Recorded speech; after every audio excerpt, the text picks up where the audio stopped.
نحمده ونصلي على رسوله الكريم اما بعد فاعوذ بالله من الشيطان الرجيم بسم الله الرحمن الرحيم رب اشرح لي صدري ويسر لي امري واحلل عقدة من لساني يفقهوا قولي۔ رسول اللہ صلی اللہ علیہ وسلم نے فرمایا افضل الایام عند اللہ یوم الجمعۃ، اللہ کے نزدیک جمعہ کا دن سب دنوں سے افضل ہے۔ جیسے فضیلت کی بات ہم بارہا کرتے رہے ہیں کہ بعض مہینے بعض مہینوں پر افضل ہوتے ہیں، بعض راتیں بعض راتوں پر، اسی طرح بعض دن بعض دنوں پر۔ تو ہفتے کے جو 7 دن ہیں ان میں سے جمعے کا دن سب سے زیادہ فضیلت والا ہے۔ رسول اللہ صلی اللہ علیہ وسلم نے فرمایا بہترین دن جس میں سورج طلوع ہوتا ہے جمعہ کا دن ہے۔ اسی دن آدم علیہ السلام پیدا کیے گئے، اسی دن زمین پر اتارے گئے، اسی دن ان کی توبہ قبول ہوئی، اسی دن ان کی وفات ہوئی، اسی دن قیامت قائم ہوگی۔ اور جمعہ کے دن صبح ہوتے ہی تمام جانور قیامت کے ڈر سے کان لگائے ہوئے ہوتے ہیں، حتیٰ کہ سورج طلوع ہو جائے، سوائے جنوں اور انسانوں کے، یعنی ساری مخلوق ڈرتی ہے کہ کہیں آج قیامت نہ آ جائے، کیونکہ قیامت ہر چیز کی موت کا دن ہے۔ رسول اللہ صلی اللہ علیہ وسلم نے فرمایا کوئی مقرب فرشتہ، زمین و آسمان، پہاڑ اور پتھر ایسا نہیں ہے جو جمعہ کے دن سے نہ ڈرتا ہو۔ تو اگرچہ ایک افضل دن ہوتا ہے، اس میں ایک سکون اور ایک پیس بھی ہوتا ہے، لیکن اس کے باوجود دل کے اندر عجیب گھبراہٹ سی بھی ہوتی ہے، ایک قدرتی سی چیز محسوس ہوتی ہے۔ تو بہرحال یہ ساری کائنات محسوس کرتی ہے۔ جمعہ کے دن فجر کی نماز سب سے افضل نماز ہے۔ نبی صلی اللہ علیہ وسلم نے فرمایا اللہ کے ہاں سب سے افضل نماز جمعے کے دن کی صبح کی نماز ہے جسے باجماعت ادا کیا جائے۔ پھر قیامت کے دن جمعہ اور جمعہ پڑھنے والوں کا معاملہ، رسول اللہ صلی اللہ علیہ وسلم نے فرمایا اللہ تعالیٰ قیامت کے روز ہفتہ کے دنوں کو ان کی مخصوص شکل میں اٹھائے گا، یعنی جس طرح انسان اٹھائے جائیں گے اسی طرح دن بھی اٹھائے جائیں گے، اور ان کی اپنی اپنی شکل ہوگی۔ اور جمعہ کا دن حسین اور چمکتا دمکتا ہوگا۔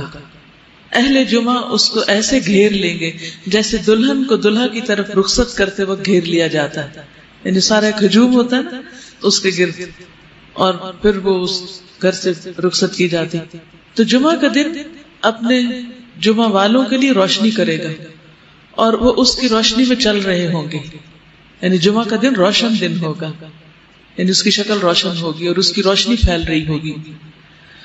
ان کے رنگ برف کی طرف سفید ہوں گے، یعنی جو لوگ جمعہ کا اہتمام کرتے ہیں، جمعہ پڑھتے ہیں یا سورۃ الکہف پڑھتے ہیں یا درود شریف پڑھتے ہیں یا جمعہ کے دن کو عام دنوں سے مختلف طور پر رکھتے ہیں، تو جمعے کی جو روشنی ہوگی اس کی وجہ سے جمعہ والوں کے چہرے سفید ہو جائیں گے۔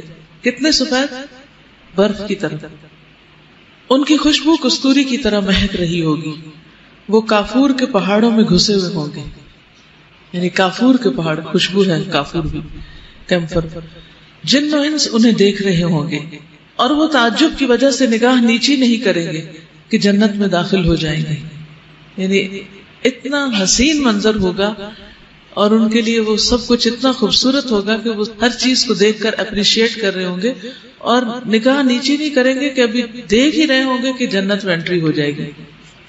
اور ثواب کی امید سے آذان دینے والوں کے علاوہ کوئی بھی ان کے مقام و مرتبے تک نہیں پہنچ سکے گا۔ تو آذان دینے والوں کا اپنا مرتبہ ہے، اپنے بچوں کو ضرور سکھائیے اور انہیں اس کا شوق بھی دلائیے۔ جنت میں ہر جمعہ یوم المزید کہلائے گا، اور اس دن اللہ سبحانہ وتعالیٰ کا دیدار ہوگا، یعنی جمعہ کا دن دنیا میں جن لوگوں کے لیے امپورٹنٹ ہے، آخرت میں ان لوگوں کے لیے بہت اہم ہوگا۔ انس بن مالک کہتے ہیں کہ رسول اللہ صلی اللہ علیہ وسلم نے فرمایا میرے پاس جبریل تشریف لائے، اور ان کے ہاتھ میں سفید شیشہ تھا جس میں ایک سیاہ نقطہ تھا، سفید شیشہ جس میں سیاہ ڈاٹ۔ میں نے کہا کہ اے جبریل یہ کیا ہے؟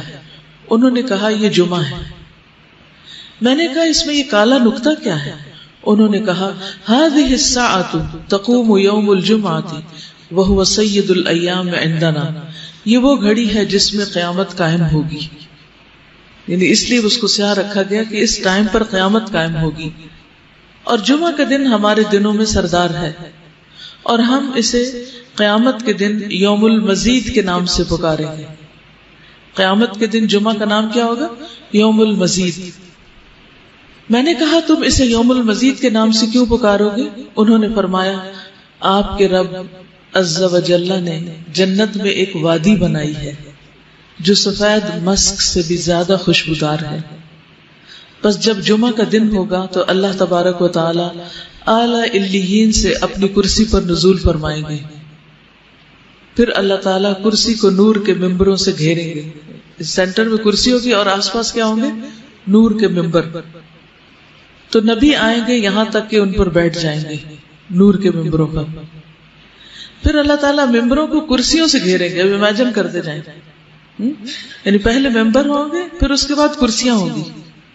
صدیق اور شہداء آئیں گے یہاں تک کہ وہ ان پر بیٹھ جائیں گے۔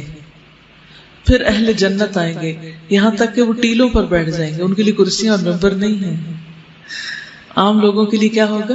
ٹیلے، جیسے عوام بیٹھتی۔ بس ان کے لیے ان کا رب تبارک و تعالیٰ اپنا جلوہ فرمائے گا، اللہ سبحانہ و تعالیٰ اپنا آپ دکھائیں گے، یہاں تک کہ وہ اس کے چہرے کی طرف دیکھیں گے۔ یوم المزید، سبحان اللہ۔ وہ فرمائے گا میں وہ ہوں جس نے تم سے اپنا وعدہ سچ کر دکھایا۔ اللہ تعالیٰ اپنا تعارف کیسے کرائیں گے کہ میں نے تم سے ایک وعدہ کیا تھا اس دن کا، تو میں نے وہ وعدہ پورا کر دیا، اور میں نے تم پر اپنی نعمت پوری کر دی۔ یہ وہ مقام ہے جس میں میں اپنے بندوں کی تکریم کر رہا ہوں، ان کو عزت بخش رہا ہوں۔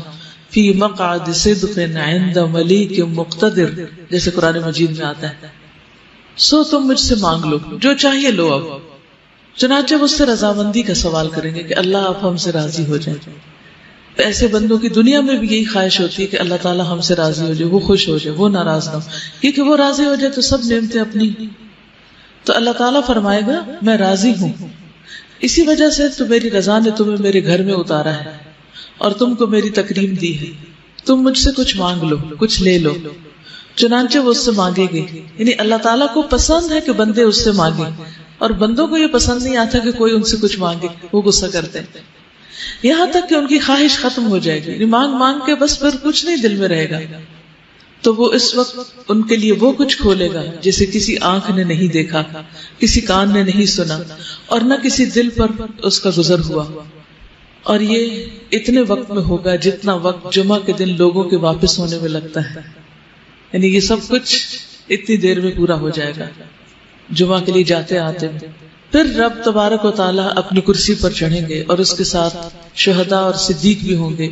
بالا خانے والے اپنے بالا خانوں میں واپس چلے جائیں گے، وہ سفید موتی کے ہوں گے جن میں کوئی دراڑ اور عیب نہیں ہوگا، ون پیس ہوگا وہ، یا سرخ یاقوت کے ہوں گے یا سبز زبرجد کے ہوں گے، ہر ایک کا اپنا اپنا ہوگا۔ ان میں سے ہی اس کے کمرے اور دروازے ہوں گے، ان میں نہریں جاری ہوں گی، اس میں اس کے پھل میوے جھکے ہوئے لٹک رہے ہوں گے، ان کی بیویاں اور خدمت گزار ہوں گے۔ وہ جمعوں کی طرف جانے سے بڑھ کر کسی اور چیز کے محتاج نہیں ہوں گے تاکہ مزید کرامات حاصل کر لیں، یعنی اپنے گھروں میں ہوں گے، پھر ان کو انتظار ہوگا کہ جمعہ کا دن آئے، یوم المزید آئے اور ان کو مزید ملے، اور اس میں مزید اللہ تبارک و تعالیٰ کا دیدار حاصل کر لیں۔ اسی لیے اس کو یوم المزید کے نام سے پکارا جائے گا۔ دعا کیجیے کہ اللہ سبحانہ و تعالیٰ ہم سب کو یوم المزید کی اس صحبت سے نوازے۔ اور جمعہ کا دن جو ہے وہ دنیا میں بھی مسلمانوں کے لیے عید کا دن ہے، اس دن گناہوں کی بخشش ہوتی ہے۔